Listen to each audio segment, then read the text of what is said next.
여러분 혹시 우리나라 80대 이상 어르신 두 분 중 한 분이 치매를 앓고 계시다는 마음 아픈 현실을 아십니까? 더 충격적인 것은 지금 이 순간에도 여러분의 뇌 속에서 치매를 일으키는 진짜 원인이 조용히 자라고 있을 수도 있다는 사실입니다. 제가 오늘 의사로서 지난 60년간 우리 의학계가 믿어왔던 낡은 지식이 완전히 틀렸다는 것을 여러분께 고백해야겠습니다. 지금까지 우리는 베타 아밀로이드라는 단백질이 뇌에 쌓여 치매가 온다고 믿어왔습니다. 하지만 이것은 사실이 아니었습니다. 만약 자랑스러운 우리나라 연구진이 세계 최초로 밝혀낸 이 치매의 진짜 원인을 모르신다면 여러분은 지금 이 순간에도 잘못된 방법으로 치매를 예방하고 계신 겁니다. 오늘 제 이야기는 그래서 단순한 건강 정보가 아닙니다. 여러분의 남은 인생의 존엄과 가족과의 소중한 추억을 지켜낼 수 있는 생존 안내서입니다. 이 영상을 끝까지 보지 않으시면 여러분은 평생 잘못된 방법으로 애쓰다가 결국 치매에 걸릴 확률을 스스로 높이게 될지도 모릅니다. 그러니 지금부터 제가 들려드릴 이야기에 부디 마음을 다해 귀 기울여 주시길 바랍니다. 자, 그럼 시작하겠습니다. 여러분, 60년 동안 우리 의학계가 믿어왔던 치매의 원인이 완전히 틀렸다면 어떨까요? 정말 충격적이지만 이것이 바로 현실입니다. 지난 60년간 우리 의사들은 모두 베타 아밀로이드라는 단 하나의 용의자만 쫓고 있었습니다. 마치 엉뚱한 사람을 범인으로 지목하고 수십 년간 헛된 수사만 계속해온 셈입니다. 86 평생의 절반 이상을 의사로 살아온 저 역시 의대생 시절부터 그 용의자가 범인이라고 교과서에서 배웠고 그렇게 믿어왔습니다. 그 믿음 위에서 전 세계의 수많은 제약회사들이 20년이 넘는 시간과 수백조 원의 돈을 쏟아부었지만 결과는 참담했습니다. 2000개가 넘는 신약 개발이 모두 실패로 끝났지요. 제45년의 진료 기록 속에는 이 사건이 뭔가 잘못되었다는 것을 암시하는 풀리지 않는 사건 파일들이 수북이 쌓여 있었습니다. 특히 제 기억에 남는 첫 번째 단서는 제가 젊은 의사 시절에 만났던 당시 75이셨던 박대호 선생님이셨습니다.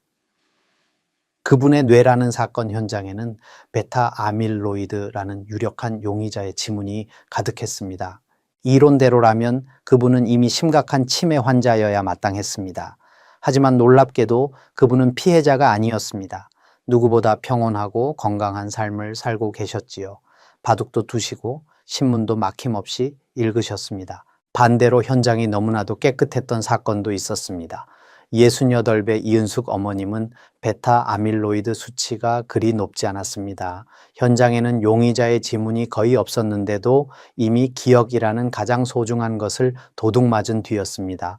가족의 얼굴도 알아보지 못하실 정도로요. 그때는 몰랐지만 이 풀리지 않던 사건 파일들이야말로 우리가 엉뚱한 용의자를 쫓고 있으며 진짜 범인은 따로 있다는 것을 알려주는 결정적인 증거였던 것입니다. 그런데 이 60년 묵은 미제 사건에 드디어 서광이 비치기 시작했습니다. 놀랍게도 그 결정적인 단서를 찾아낸 것은 자랑스러운 우리나라의 젊은 과학자들이었습니다.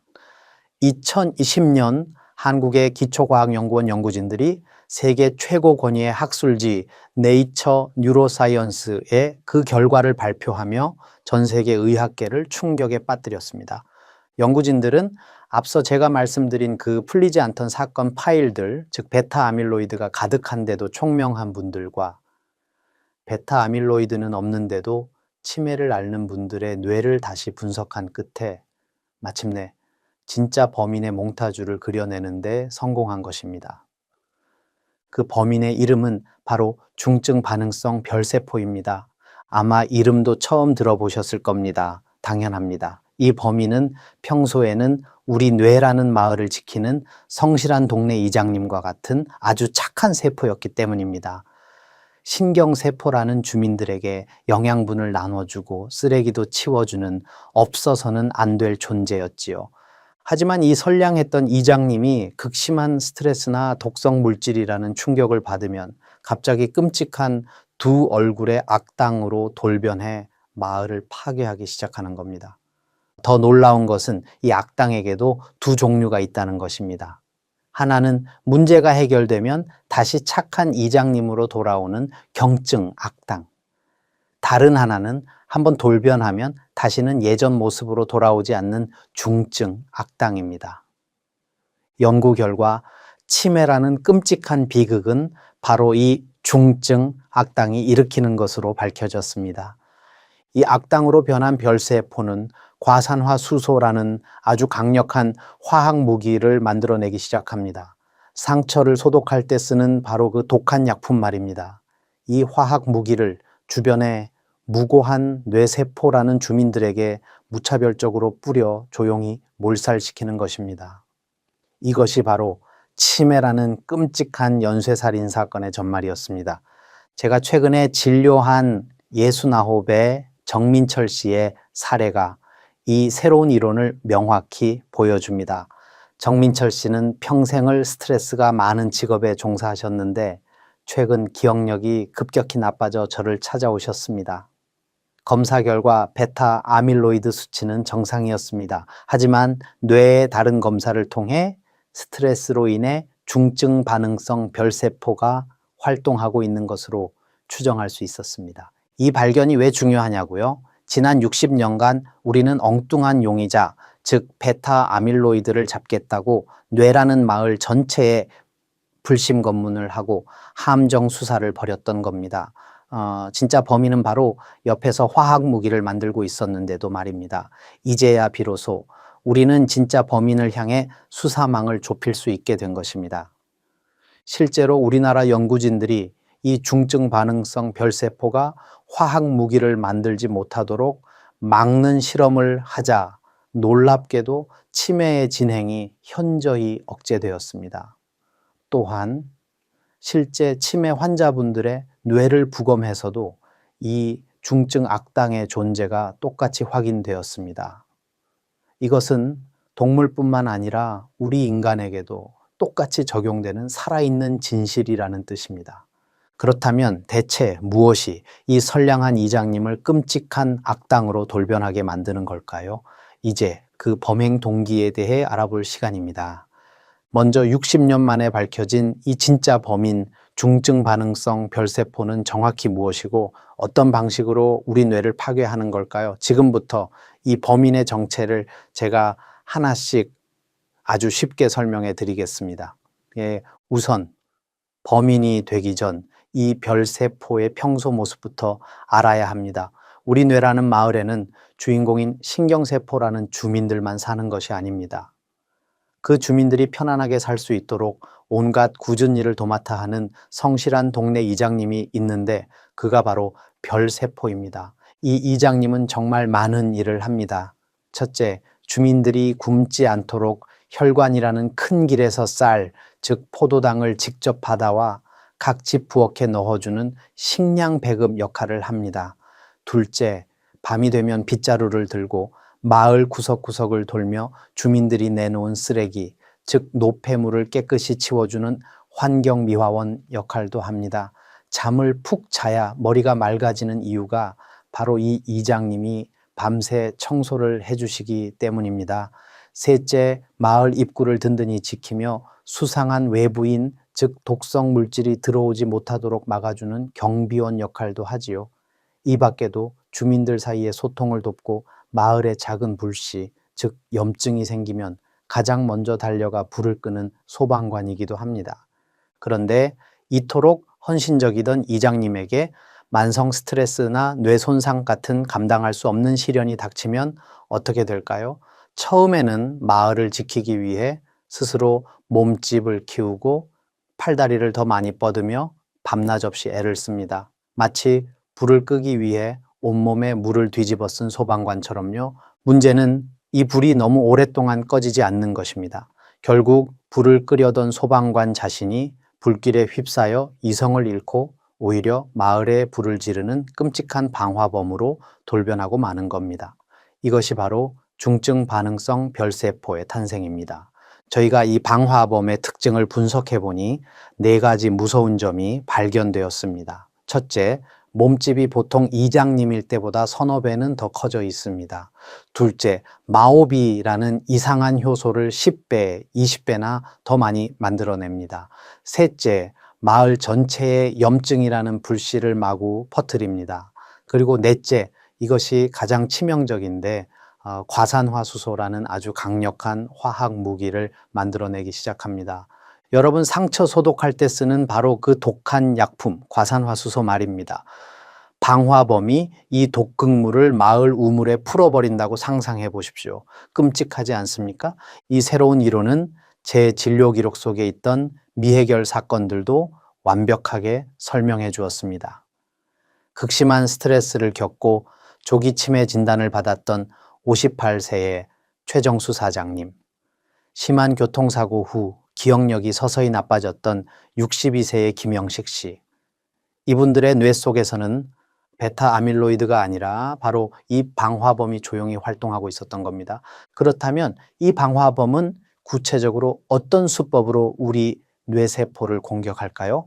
범행 과정을 재구성해 보겠습니다. 첫 번째 단계는 무기공장 가동입니다. 방화범으로 변한 별세포가 마오비라는 효소를 비정상적으로 많이 만들어내기 시작합니다. 두 번째 단계는 화학 무기 생산입니다.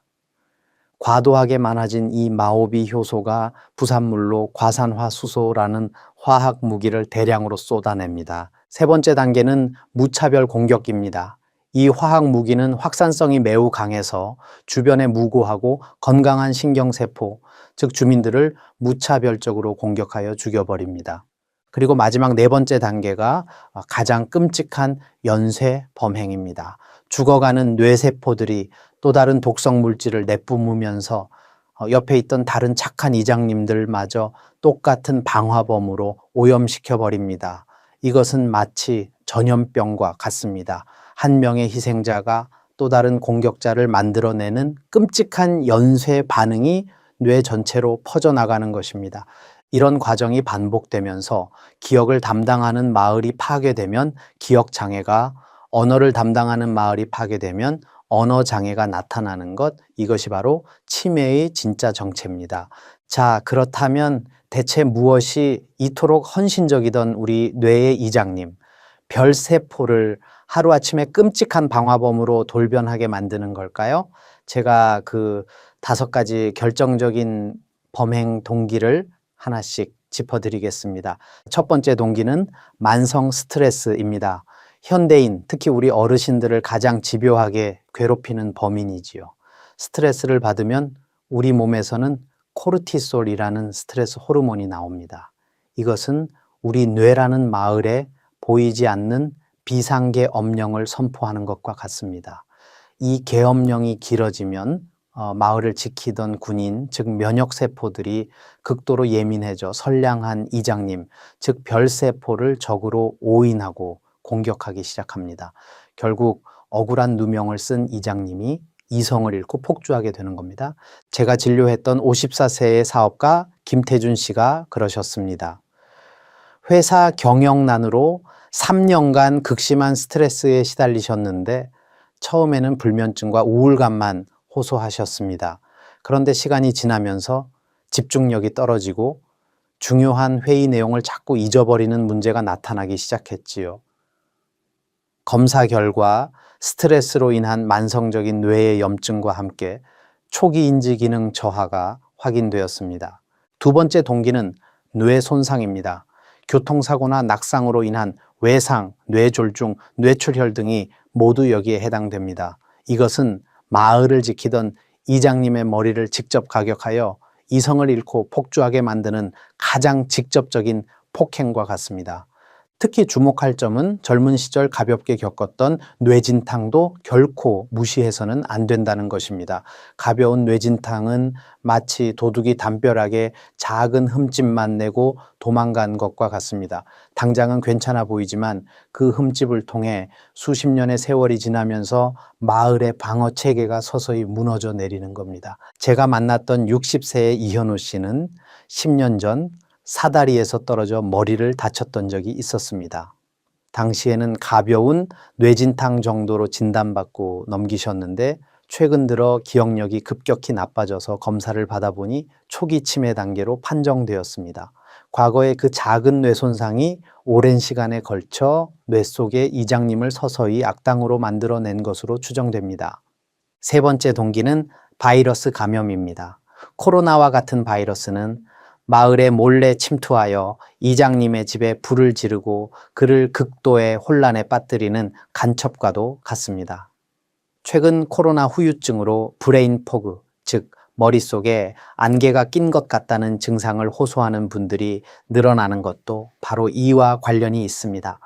바이러스가 직접 뇌를 공격하지 않더라도 우리 몸의 면역 군대가 이 간첩을 잡겠다고 마을 안에 수류탄을 마구 던지는 경우가 있습니다. 바로 사이토카인 폭풍이라는 현상이지요. 적도 죽지만 선량한 마을 주민들과 이장님도 그 파편에 맞아 큰 상처를 입게 되는 겁니다. 네 번째 동기는 독성 물질 노출입니다. 미세먼지, 중금속, 농약, 플라스틱 첨가제 등은 이장님이 매일 마시는 우물물에 자신도 모르는 사이에 조금씩 독을 타는 것과 같은 행위입니다. 특히 미세먼지는 눈에 보이지도 않는 유령 암살자와 같습니다. 우리 몸의 모든 방어선을 뚫고 뇌라는 가장 신성한 장소까지 침투하여 이장님을 서서히 중독시키는 겁니다. 또한 우리가 무심코 사용하는 알루미늄 냄비나 호일을 통해서도 중금속이 우리 뇌에 축적되어 별세포를 손상시킬 수 있습니다. 그리고 마지막 다섯 번째 동기는 산화 스트레스입니다. 이것은 앞선 모든 범죄가 일어나기 가장 좋은 환경을 만드는 것입니다. 산화 스트레스란 우리 몸에 활성산소라는 쓰레기가 너무 많이 쌓여 몸이 녹쓰는 현상을 말합니다.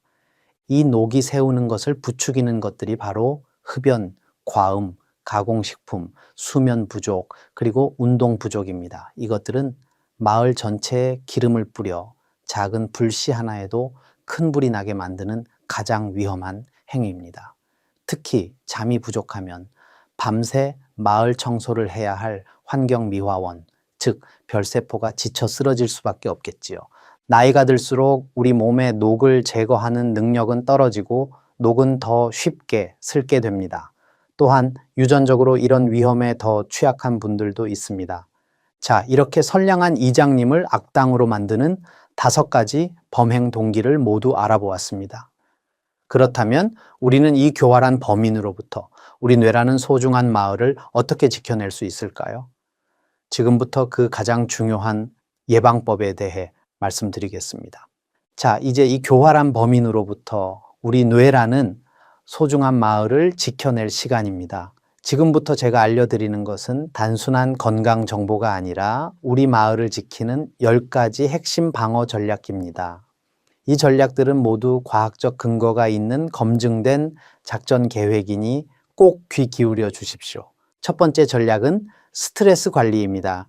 이것은 마을을 공격하는 방화범, 즉 중증 반응성 별세포의 가장 큰 동기인 스트레스를 원천 차단하는 가장 근본적인 방어 전략입니다. 하루 10분 정도의 명상이나 깊은 호흡만으로도 스트레스 호르몬 수치를 크게 낮출 수 있습니다. 하루 7시간 이상의 충분한 수면은 스트레스 관리의 핵심이자 밤새 우리 뇌 마을을 청소하는 가장 중요한 시간입니다. 두 번째 전략은 규칙적인 운동입니다. 운동은 마을의 순찰대를 강화하는 것과 같습니다. 혈액 순환을 원활하게 하여 마을 곳곳을 건강하게 만들고 문제 발생 시 빠르게 대처할 수 있는 힘을 길러줍니다. 땀이 살짝 날 정도의 걷기나 수영 같은 유산소 운동을 일주일에 3번 이상, 그리고 집에서 의자를 잡고 앉았다 일어서기 같은 근력 운동을 일주일에 2번 정도 해주시면 우리 뇌 마을의 순찰대는 최상의 상태를 유지할 것입니다. 세 번째 전략은 항산화 식품 섭취입니다. 이것은 방화범이 사용하는 과산화 수소라는 화학 무기를 무력화시키는 특수 해독제를 섭취하는 것입니다. 블루베리, 호두나 아몬드 같은 견과류, 녹차, 강황이 바로 그 해독제입니다. 매일 식단에 이 음식들을 조금씩이라도 포함시켜 우리 뇌 마을에 해독제를 꾸준히 보급해 주십시오. 네 번째 전략은 오메가3 지방산 섭취입니다. 오메가3는 마을 곳곳에 난 작은 불씨, 즉 염증들을 초기에 진압하는 최고의 소방수입니다. 고등어, 연어, 정어리 같은 등푸른 생선을 일주일에 2번 이상 섭취하시거나 매일 들기름을 한 숟가락씩 드시는 것만으로도 우리 뇌의 소방 시스템을 최상으로 유지할 수 있습니다. 5번째 전략은 금연과 금주입니다. 담배와 술은 마을에 스스로 기름을 뿌리고 방화범을 집 안으로 초대하는 것과 같은 가장 어리석은 행위입니다. 100번 강조해도 지나치지 않습니다. 내 뇌 마을을 사랑하신다면 이 2가지는 반드시 멀리 하셔야 합니다. 6번째 전략은 독성 물질 노출 최소화입니다. 이것은 마을의 우물, 즉 우리 몸에 독이 타지는 것을 막기 위해 외부 오염원을 철저히 차단하는 것입니다. 미세먼지가 심한 날에는 마스크를 꼭 쓰시고 뜨거운 음식을 플라스틱 용기에 담거나 코팅이 벗겨진 냄비를 사용하는 습관은 오늘부터 바로 버리시는 것이 좋습니다. 7번째 전략은 두뇌 활동 증진입니다. 뇌를 계속 사용하는 것은 마을 주민, 즉 신경세포들이 스스로 똑똑해져서 방화범의 유혹이나 공격에 쉽게 넘어가지 않도록 정신훈련을 시키는 것과 같습니다. 책을 읽고 신문을 보며 글자를 따라 쓰고 새로운 악기를 배우거나 손주들과 화투나 바둑을 두는 것 모두 뇌마을을 지키는 훌륭한 훈련입니다. 8번째 전략은 사회적 관계 유지입니다. 혼자 고립되는 것은 마을의 모든 문을 닫아 걸어 방화범이 활동하기 가장 좋은 환경을 만들어주는 것입니다. 이웃과 함께 떠들고 웃는 것이야말로 범인이 가장 싫어하는 마을 잔치를 여는 것입니다. 친구들과의 전화통화, 경로당에서의 작은 모임, 종교활동 모두 우리 뇌를 지키는 강력한 힘이 됩니다. 9번째 전략은 정기적인 건강 검진입니다. 이것은 마을의 방어 시스템, 즉 혈압, 혈당, 콜레스테롤 수치에 문제가 없는지 정기적으로 안전 점검을 받는 것입니다. 고혈압, 당뇨, 고지혈증 같은 만성질환은 뇌마을의 성벽을 서서히 허무는 주범이라는 사실을 잊지 마십시오. 그리고 마지막 10번째 전략은 보충제 활용입니다. 이것은 우리 마을의 방어력이 약해졌을 때 비타민 D나 비타민 B, 코큐텐 같은 외부의 지원군을 현명하게 요청하는 전략입니다. 음식만으로 모든 것을 채우기 어려울 때 전문가와 상의하여 내 몸에 꼭 필요한 지원군을 최소한으로 활용하는 지혜가 필요합니다. 이 10가지를 모두 지키는 것은 어려울 수 있습니다. 하지만 괜찮습니다. 오늘 한두 가지라도 내가 할 수 있는 것부터 시작하는 것이 중요합니다. 여러분, 오늘 정말 중요한 내용을 함께 알아봤습니다. 60년간 의학계를 지배했던 베타 아밀로이드라는 낡은 가설이 틀렸고 진짜 치매의 범인은 중증 반응성 별세포라는 충격적인 진실을 배우셨습니다. 이 발견이 왜 그렇게 중요한지 제가 마지막으로 다시 한번 정리해 드리겠습니다. 첫째, 이제 우리는 진짜 범인을 알게 되었습니다. 둘째, 범인을 알았기에 효과적인 예방법도 찾을 수 있게 되었습니다. 셋째, 앞으로 개발될 치료제들도 드디어 올바른 표적을 향해 나아갈 수 있게 되었습니다. 특히 가장 중요한 것은 이 중증 반응성 별세포는 우리가 일상 속에서 충분히 예방 가능하다는 점입니다. 오늘 말씀드린 10가지 방어 전략을 다시 한번 요약해 드리겠습니다. 스트레스 관리, 규칙적인 운동, 충분한 수면, 항산화 식품 섭취, 금연과 절주, 독성 물질 노출 최소화, 지속적인 두뇌 활동, 사회적 관계 유지, 정기적인 건강 검진, 그리고 필요시 보충제 활용입니다. 이 모든 것을 한 번에 지키기 벅차시다면 괜찮습니다. 가장 중요한 기둥 3가지만 먼저 기억하십시오. 바로 스트레스 관리, 규칙적인 운동, 그리고 충분한 수면입니다. 이 3가지만 제대로 해도 우리 뇌마을을 공격하는 범인의 발생을 크게 줄일 수 있습니다. 제가 86해를 살아오며 깨달은 것이 있습니다. 위대한 것은 하루아침에 이루어지지 않는다는 것입니다. 우리의 건강도 마찬가지입니다. 매일 조금씩 실천하는 작은 습관들이 쌓여서 10년, 20년 뒤에 내 모습을 결정합니다. 여러분, 이제 치매는 운명이 아닙니다. 원인을 알았고 예방법도 있습니다.